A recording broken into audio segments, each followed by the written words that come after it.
حضرات، زبان کی طاقت ایسی ہے کہ وہ دوستی کو دشمنی میں بدل سکتی ہے اور دشمنی کو دوستی میں۔ اس زبان سے دل جوڑے جا سکتے ہیں اور اسی سے توڑے بھی جا سکتے ہیں۔ زبان انسان کے جسم کا سب سے چھوٹا عضو ہے، مگر اس کے اثرات بہت بڑے ہیں۔ یہی زبان اگر خیر بولے تو جنت کا دروازہ کھول سکتی ہے اور اگر شر بولے تو جہنم کا راستہ بنا سکتی ہے۔ قرآن و حدیث میں بار بار زبان کی حفاظت کی تلقین کی گئی ہے، کیونکہ زبان کے ذریعے انسان نیکی بھی کماتا ہے اور گناہ بھی۔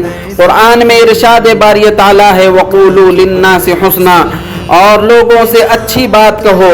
آج ہم معمولی سی بات پر غیبت کر لیتے ہیں، جھوٹ بول دیتے ہیں، الزام لگا دیتے ہیں، کسی کی عزت اچھال دیتے ہیں اور سمجھتے ہیں کہ یہ تو بس ایک بات تھی، مگر یاد رکھے زبان کی چوٹ تلوار سے زیادہ تیز ہوتی ہے۔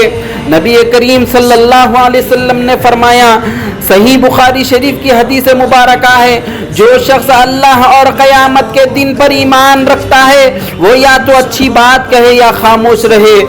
محترم سامعین، ایک واقعہ میں آپ کے سامنے گوش و گزار کروں۔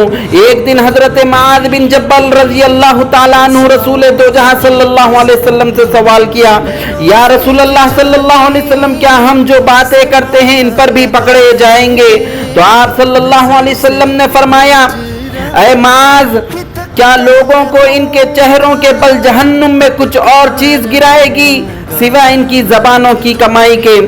اے میرے ساتھیوں، زبان کو قابو میں رکھنا، جھوٹ، غیبت، چغلی اور دل دھکانے والے الفاظ سے بچنا ہی اصل دینداری ہے۔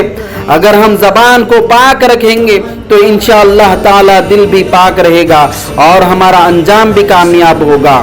میرے ساتھیوں، ہمیں چاہیے کہ اپنی زبان کو قابو میں رکھے، اسے قرآن کی تلاوت، ذکر الہی، درود شریف اور نیکی کی دعوت کے لیے استعمال کریں، کیونکہ یہی زبان ہماری جنت یا جہنم کا فیصلہ کرے گی۔ اللہ تعالی ہمیں زبان کی حفاظت کرنے، نرم گفتگو کرنے اور برائی سے بچنے کی توفیق عطا فرمائے۔ آمین۔